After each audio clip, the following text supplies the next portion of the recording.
Welcome to another episode of Me, My Wife, and Sports. I'm your host, Fitz, with my lovely co-host, Darcy. Hi. All right. Time is here. For us, it's Thursday, September the 5th, and tonight is the opening of the NFL season. So we're excited about that. Right. But before we get to that, let's talk a little bit about the Paralympics. Yes. I just want to congratulate a few folks. But also, before I get into that, I know I'm all over the place. But it was one article I read about an Indiana Hoosier basketball player named Anthony Leal. He paid off his sister's student loans with his NIL money. Oh, that was I thought that was a good news story. Yeah. Unselfish and help out a family member. I thought that was Yep, that is. thought that was great. But that was my good news story. Yeah, that is. That was very nice. But Paralympics is going in full swing. And actually, the U.S. is doing pretty good. The first-time Paralympic medalist, Beatrice Hatz, takes it all. She took home the bronze in the women's long jump, which I thought was great. I know, and they showed the men's and the women's flag football teams won gold, I believe. Oh, that was part of the Paralympics? Yep. I did not know that. So it's not a part of the official Olympics until it gets to LA. I think that's what they were showing. I'll have to double check that, but. And also the men's wheelchair basketball made it to the preliminary round, beating Spain, I believe. And they played since then, but I'm not sure who they end up playing and whether they went even further. But they seem to be doing great. And Sergeant First Class Elizabeth Marks, who's an active duty U.S. Army combat medic, secured the silver in her first race of the Paralympics. So that was pretty cool. And her Paralympic race was swimming, and she also sealed the silver medal in the 50-meter freestyle. Who is that? Who are you talking about? Elizabeth Marks, Sergeant First Class. Oh, okay. Yeah. Okay. She secured a silver medal in the 50-meter freestyle. Nice. And also, silver medal was given to the mixed 4x50-meter freestyle. Leanne Smith, Abbas Karimi, Zach Shattuck. And that's one person? No, this is several people. Oh, okay. Because this is a relay. That's a serious name. Marks. So they secured a silver, which was pretty cool. And the one person, I think it was Ellie Marks, she's in a wheelchair. So, and this is all swimming, so she did pretty good. Interesting. And this I found very unique. They had a photo of this young lady, Jessica Long, who won the gold in the 400-meter freestyle for the Paralympics. And they showed a picture of her winning a gold when she was 12 years old in 2004 at the Athens Games. And now she's 32 and wins a gold. And they did a picture of her. Oh, nice. I thought that was pretty cool. Yeah. That's nice, yeah. Yeah. Yeah. We'll have to post that on the Facebook page so you guys can see it. Definitely. It's a good picture. Definitely. So that was pretty great for the Paralympics. They are doing great things. Another story in the news, sports news, South Carolina's women's basketball player, Ashlyn Watkins, was arrested. Now, she's in what? What sport? Basketball. South Carolina women's basketball. Oh, college. College. Yes. Okay. This was in Richland County, South Carolina. She was charged with first-degree assault and battery as well as kidnapping. Oh, my God. Yeah. Bond was set at $30,000. Who did she kidnap? Don't know. And she's scheduled to make her court appearance October the 25th. That's not going to be good for her because Miss Dawn, Don't play that. All right. Miss Dawn, don't play that. And she's mandated by the courts to have no direct contact with the unnamed victim and stay 1,000 yards away from the victim's house, work, school, and place of worship. And Watkins will need permission to travel out of state for games and practice. Oh, yeah, she done. That's a wrap. And I can't see Dawn and she's the center. being okay with that. She's there. The new center behind. She was behind Cardoza. and now she's the starter center, and I think she's like 6'3". I don't even know who she is because all I can think of is Cardoza right now. Yeah. But that don't sound good. And also, congratulations to Tanita Townsend and Roderick Townsend after he won the Paralympic gold for the third time in the men's high jump. So congratulations to him as well. There was one Paralympic athlete who his wife was in the Olympics, and I can't remember what his sport was. I'm going to have to look that up and find out how he was doing. But they were showing him, she was a track athlete. Right. And they showed him during the Olympics supporting her, and they talked about how she would be returning the same support to him in the Paralympics. But I can't remember what his sport was. So I'm going to have to look that up. Also, moving to NFL, the 49ers first-round pick, Ricky Pearsall, he was shot in San Francisco. 49ers first-round pick. Right. He was shot during a... Where are you finding all this information at? Cause hey, you gotta do your research. He was shot during an attempted robbery in Union Square in San Francisco. The shooter was arrested, and Pearsall is recovering from the gunshot wound he suffered in the robbery attempt. But he was released from the hospital. And just so everyone knows, he was the first-round pick for the 49ers. He's a wide receiver.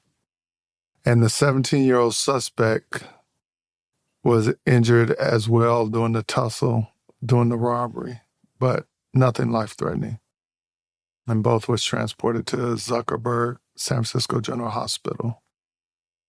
It looks like charges will be filed in the juvenile court for this individual.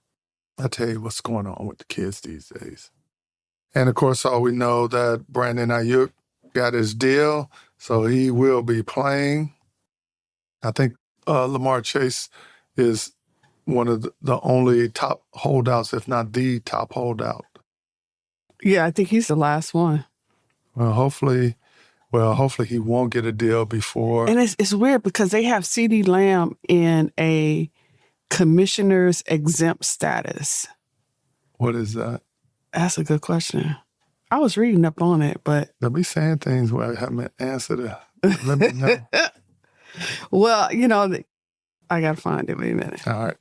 While you look for that, I'll sort of prep our listeners to what we're going to discuss today. Okay. One of the things that we started looking at and seeing a lot of, and also the NFL has engaged in as well, is what kind of role does social media play in sports, whether it's professional, college, or just for fun? Because everything's on social media these days. And how does that affect the fan engagement as well? Because as you know, with the pro football, Prime Video airs, I think, Thursday night games, and people on social media are doing real-time comments during games. So, and I'm not even counting what the players put on their fan page. So what I found out about this, social media's impact on sports. So it's a double-edged sword that cuts both ways. Right. And what the athletes have to understand is you have to be mature enough to operate social media because it cuts both ways. Because wasn't the Child's girl, she quit social media after she started getting a lot of bad... Jordan Childs? Yeah. I don't know about Jordan. Because of them trying to get the medal back. So after that happened. So she just stayed away from social media. Yeah, I don't know about that, but the good part of social media for athletes is it allows them to use their voice and their thoughts and their platform to support issues. Which is a good thing, yes. It allows them to build their own personal brand, especially now with the NIL out there. Yeah. And it humanizes them by allowing them to share their stories and engage with fans. Right. So that the media is not swaying it one way or another. Right. So that they have a voice. Their print. Yeah. It's, like what I found a long time ago, athletes didn't have a voice because they didn't have a platform. And the only way that they got their thoughts or opinions or their side of any story out was if they got a chance to be in front of the camera with the media. And normally the media was always putting their spin on it, as the media does. So they really didn't have a solid platform. Right. Well, that's one of the positive things that social media does. And I even read sometimes where teams are looking at players' social media. Oh, they are. They definitely are. And they are using, that's part of, I guess, reference checks and everything else, just like anybody else who's doing their due diligence when hiring should be doing. If you guys are out there hiring people and you get a name, you need to check their social media before you pull the trigger, because you might find out some things on social media about that person that you didn't know. And so this is the upside to social media. So, but again, the caveat that I'm putting on that is players and athletes of all and any sport have to be mature enough to maneuver social media. Right. Because then the flip side of that is, the negative side is, it increases scrutiny. Yes. So if you're going to go on social media, you got to be prepared for the backlash and say things, the things that you post, the things that you say, the way you portray yourself. Right. You got to be prepared for the flip side of that, which is increased scrutiny, negative comments, and invasion of your privacy. Exactly. So you got to take the good with the bad. You got to take the good with the bad. You got to take the good with the bad. So I get where the general public can be crazy and can be harsh and can be mean, just mean at times. But, and there's a but, for the athletes. Well, it's just like you said, you take it with a grain of salt. You have to be mature enough to handle social media, because it's not going to be all roses. Right. As we've seen in some of our podcasts where we've spoken about fans giving athletes a hard time, and athletes go through a lot to prepare, and sometimes they just don't come out on top. And it's easy for us as fans to Monday night quarterback, sitting in the chair, seeing all the views, or at the game and seeing the whole field, whereas a player is in a moment for seconds. It's not minutes or hours. They have split seconds to make decisions, whether running a route, shooting a basket, or picking up their speed or pacing themselves in the track and field. Right. So, and the other thing that these athletes are using social media for, this is the things that they are not saying. They're using it as a source of revenue as well. Yeah. So, to put up their brand. The bigger their fan base, the more advertisers they're going to get. I saw, for example, Cristiano Ronaldo, who is a soccer player, made $23 million on Instagram. Dang. And that's just probably from advertisements. Wow. 23 million. So again, as I'm going through the research for this episode, it's very interesting because some people always jump to the defense of athletes, and rightfully so. Right. But seeing the other side, some of this responsibility has to fall back on the athlete. Right. You're going to be subjected to cyberbullying if you're on social media.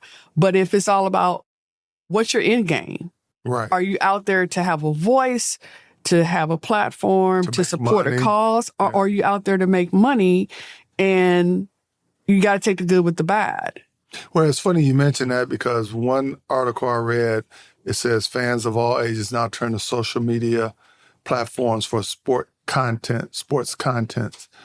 51% of fans getting sport content on Facebook, 46% on YouTube, 31% on Instagram, and 25% on Twitter, which is what, X now? Yeah. Yeah. So I just thought that was very interesting. Yeah. So it's, nobody should be bullied, and the public should remember that you're dealing with another human being. And if you wouldn't say it to their face, don't say it on social media. Exactly. I mean, that should be the rule. Social media, lot of people, they can hide. Yeah, a lot of people hide behind fake names and fake profiles, and they say all kinds of stuff and that they would never say when confronting the athlete in person. So, and these athletes have to remember just that. Don't take this stuff too seriously, and remember what your end game is. To me, that's the thing. Right. Simone Biles talked about it in her Netflix special, plug in Netflix. What's the title of it?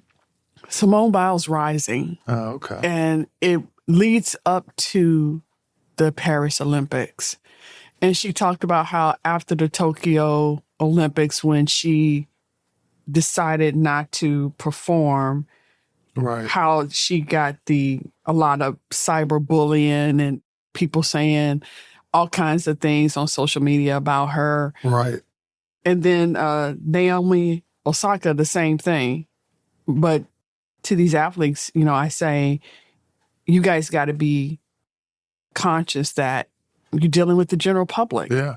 And your information is out there, and you opened up a platform where you accepting, if it's bothering you, shut it down. That's it. And then shut down everything that goes with it. And you can't make the money and everything. Everything's not going to be roses. And it'd be all roses. Yeah. And then if you get a couple of bad comments, then you can't get on national TV and be crying about it because you're not going to shut down your social media. I mean, that's the answer. Right. Get off social media. Right. Just get off of it.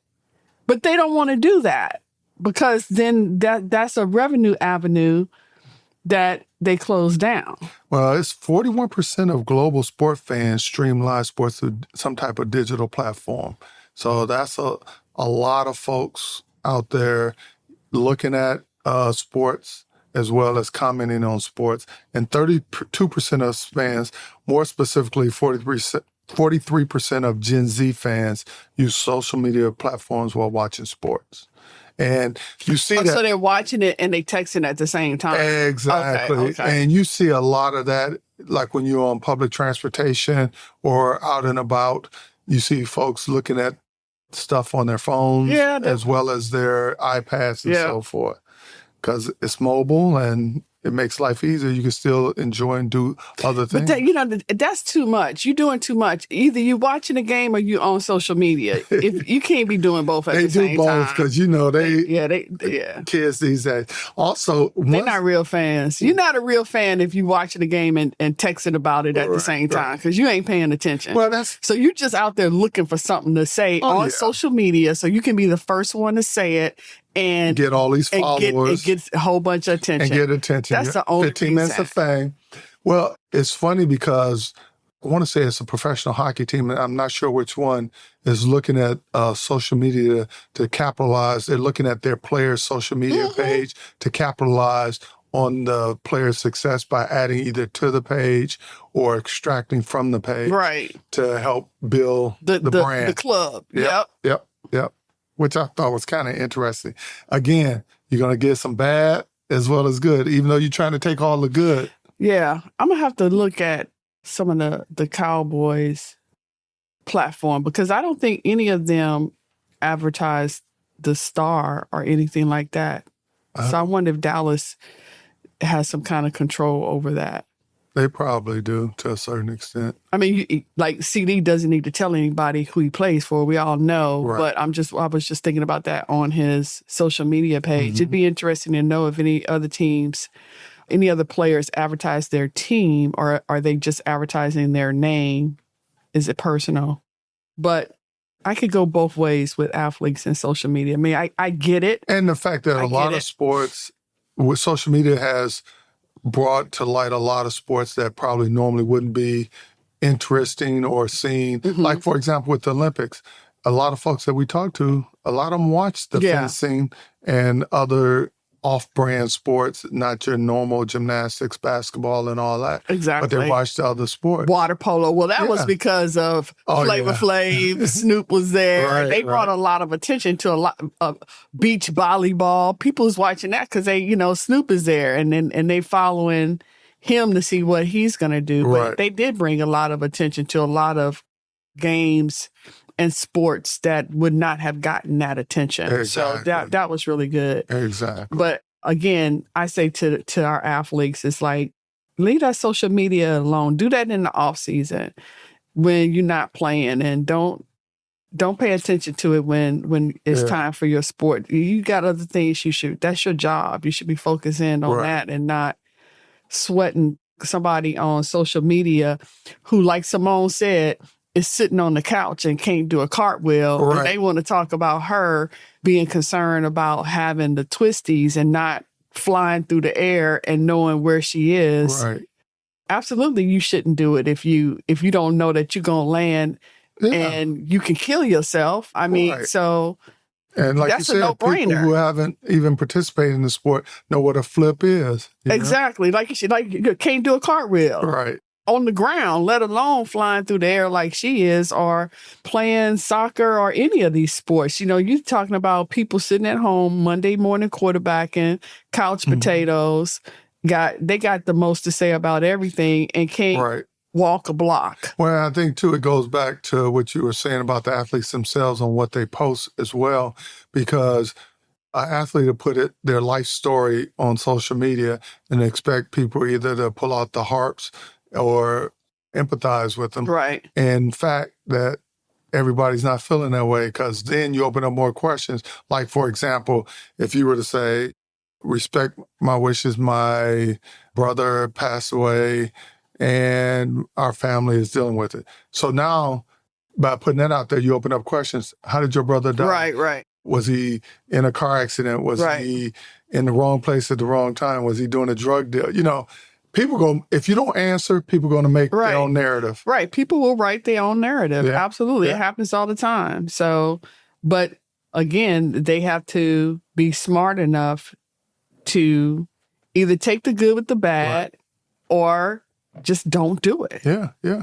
Just let it. If you know that social media bothers you that bad and affects your performance, then get off of it. Just don't be on it. And teams go to capitalize on this, sports teams, because all they're looking at, you are my top player and everybody loves you, so I'm going to make some dollars off you. And we're going to put you on our social media page for the team and push it.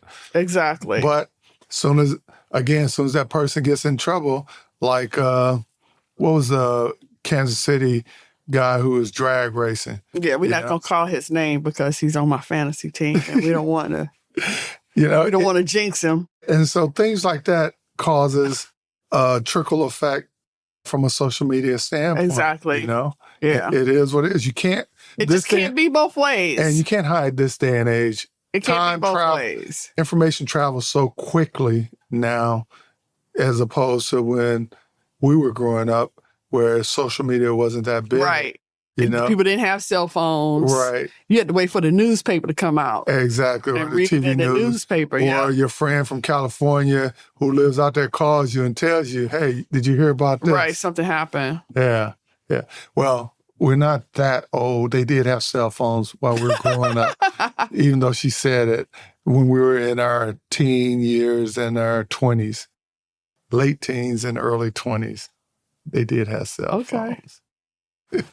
They weren't the compact when they were more the bag.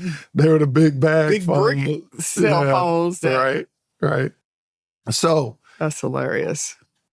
my opinion on the social media and sports is that when you're playing your sport, leave it alone, stay away from it. Yeah, they're going to give you some good praises, but also some bad stuff. And that stuff stays in your head. Mm-hmm. And that's the last thing you need when you're out there running, catching a pass, hitting a golf ball, or whatever the case may be. Right. So during your sporting season, I highly recommend staying away from it. And if you choose not to, stay away from social media and join in. Be prepared and be a little thick-skinned to handle the comments. And I would say respond to that person in a professional way. Or just don't respond at all. Well, I don't know if you want to just not respond. This part we differ because if you just let it linger, that person is going to probably keep going. At least if you respond, you got your point out, and then you can let it go. It's social media. It's not that serious. True. And if it's something really, really egregious or bad, then most of these social media platforms have rules and they will take things down. Now, with You'll go in Facebook jail and what all is that it, kind Twitter of stuff. or X now, with Elon Musk at the helm, is he allowing more stuff or he's shutting folks down? I don't know. I don't know. But social media platforms do have rules. And so a lot of the comments that are made are savvy enough to be within the rules. Right. But the ultimate responsibility to me falls on the athlete to just know what you're dealing with. This is a whole nother avenue of revenue, advertising, marketing, and you need to be able to understand everything involved. You're not 16 in high school anymore. So you can't handle your social media like you did when you was 16 and in high school. Now you're a public figure, you're a role model, you're an employee, you're a contributing member of society. Right. And the bigger your name, the more cameras on you. Right. You got to know that. And with the rise of social media influencers, and that could be an athlete or a non-athlete. Exactly. And they're trying to capitalize on this. According to a report by the Hootsuite, 63% of marketers plan to increase their influencer marketing budget in the upcoming years. And that just shows how powerful the social media and the influencers have on the way things are moving in the world, whether it's fashion, sports, or what have you. Yep. So more to come, I'm sure. More heartache as well as thrills. Season's just starting. Right. So. And with social media, I just wait for that shoe to drop. And that, for in this case, football, what player is going to be sidelined because of some stupidity that he or she has done? That hasn't come out yet. Right. And when I talk about football, I'm not just talking about the athletes themselves. I'm talking about the staffers, the coaches, and all the people who support the programs when it comes to football, basketball, tennis, and all that. So you have to take into account all that. It's not so much just the athlete anymore. It's people who are part of their camp as well that can make or break that particular athlete. And that goes to watch who you socialize and hang out with. Yep. So, all right, Darcy, that's the end of our program. Another interesting topic. And again, congrats to all those Paralympics who participated. Athletes, yep.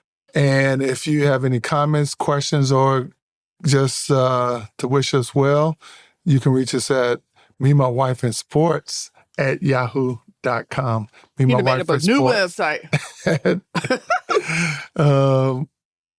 At yahoo.com. See, she got me laughing and I can't even focus on my ending.